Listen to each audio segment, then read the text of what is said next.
Van চালকের মেয়ে হয়ে এই কথাটা সবার সামনে বলতে আমার একটু লজ্জা করে না। মাত্র 50 টাকার বিনিময়ে আমি 4 জনকে পড়িয়েছি, আর এই 50 টাকায় ছিল আমার জীবনের প্রথম ইনকাম। এর পাশাপাশি নকশি কাঁথা সেলাই করেছি, আরো অনেক কাজ করেছি আমাদের সংসার চালানোর জন্য। আমাদের বাড়ি ব্রাহ্মণবাড়িয়া, আর আমার বাবা পেশায় হলো একজন ভ্যান চালক। বেশিরভাগ সময় আমার বাবা ভ্যানে করে মাল বহন করত, এছাড়াও মাঝে মাঝে জমিতে ফসল তুলতে সাহায্য করত।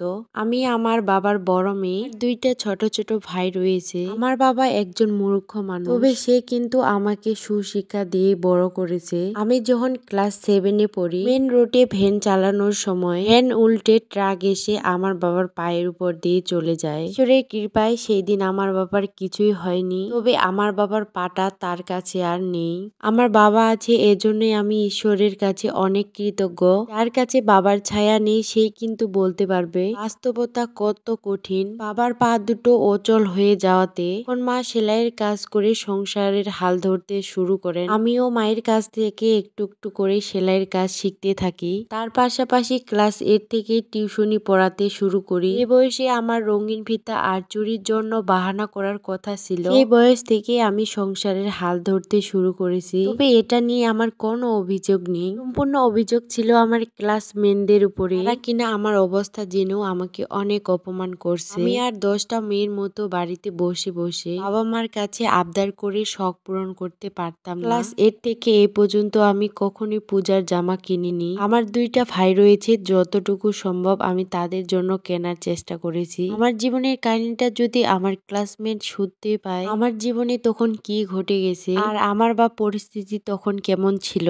সে এই ভিডিওটা শুনে থাকলে একটু হলেও বুঝতে পারবে। তার আগে আমি একটা কথা বলতে চাই, মানুষের অসহায়ত্ব নিয়ে কখনোই মজা করতে হয় না। ঈশ্বর না চাউক আমার সাথে যেসব ঘটনা ঘটেছে, এইসব ঘটনা যদি তার সাথে ঘটতো তাহলে সে বুঝতে পারতো যে আমি কত বড় অন্যায় কথাগুলো বলছি। যখন আমার ক্লাস 10-এর বিদায় অনুষ্ঠান হবে, তখন আমাদের চাঁদা দিয়েছিল 100 টাকা করে। এখানে আমি 4 জনকে পড়িয়ে পেতাম মাত্র 50 টাকা, তাই আমার কাছে এই চাঁদাটা অতিরিক্ত মনে হয়েছে। আমি সেই দিন সবাইকে বলেছিলাম আমি এই ক্লাস পার্টিতে আসতে চাই না, সেই জন্য আমাকে ছোট লোক, ভ্যান চালকের মেয়ে, গরিব এইসব কথা বলে সবাই আমাকে সেই দিন অনেক অপমান করেছে। আমি যাদেরকে ভালো বন্ধু মনে করতাম সবাই আমার পরিবারের আর্থিক অবস্থাটা জানতো, তবে তারাও সেই দিন অপমান করতে আমাকে ছাড় দেয়নি। আমি আড়াল থেকে শুনতে পেয়েছি এক বান্ধবী আরেক বান্ধবীর কাছে বলেছে, ভালোই হয়েছে আমি অনুষ্ঠানে না আসলেই ভালো, সবাই এত ভালো জামা কাপড় পরবে, আমি অনুষ্ঠানে আসলে নিশ্চয়ই তাদের কাছে জামা চাইবো। এরপর থেকে আমি তাদের কাছ থেকে অনেক দূরে চলে এসেছি। আজ পর্যন্ত তাদের কাছে আমি কখনোই কারণটি ব্যাখ্যা করিনি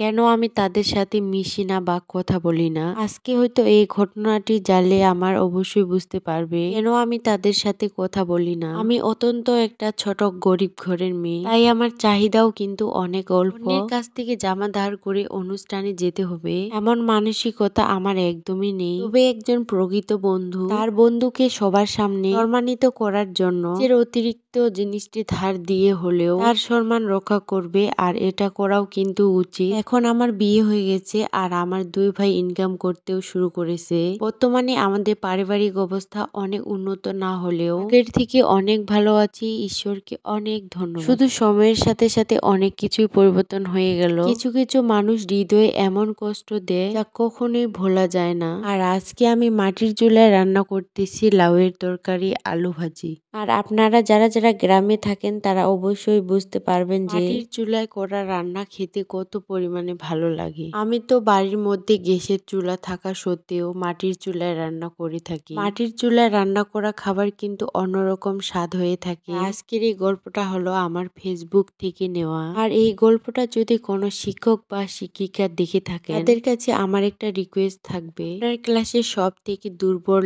স্টুডেন্ট, আর্থিক অবস্থার দিক দিয়ে তেমন একটা ভালো না, আপনারা অবশ্যই সেই দুর্বল স্টুডেন্টটাকে আপনার স্কুলের অনুষ্ঠানের আয়োজনে অংশগ্রহণ করতে সাহায্য করবেন। সবাই মিলে তার চাঁদাটা শেয়ার করে নেবেন। আর 10টা বাচ্চার মতো কিন্তু সেও একটা বাচ্চা, তারও কিন্তু মন চায় সবার সাথে আনন্দ উল্লাস করতে। 10 জন মিলে সাহায্য করলে একজন তাদের সাথে অবশ্যই অংশগ্রহণ করতে পারবে। যারা নিজের সন্তানকে স্কুলে পড়ান অনেকটা মন মানসিকতা দিয়ে বড় করুন যেন তারা অন্যদেরকে সাহায্য করতে শেখে। অন্যের নিজের দুর্বলতা অসহায়ত্ব নিয়ে যেন না মজা করি। কে ধনী হবে বা কে গরিব হবে এই সব কিছু কিন্তু ঈশ্বর ঠিক করে রেখেছে। অনেক টাকা পয়সা তারা গরিবদেরকে কখনোই ছোট করে দেখবেন না। শখ আহ্লাদ কিন্তু তাদেরও আছে। আর এই ভিডিওটা আপনাদেরকে ভালো লাগলে অবশ্যই শেয়ার করবেন। আজকে এ পর্যন্তই, টাটা, বাই বাই।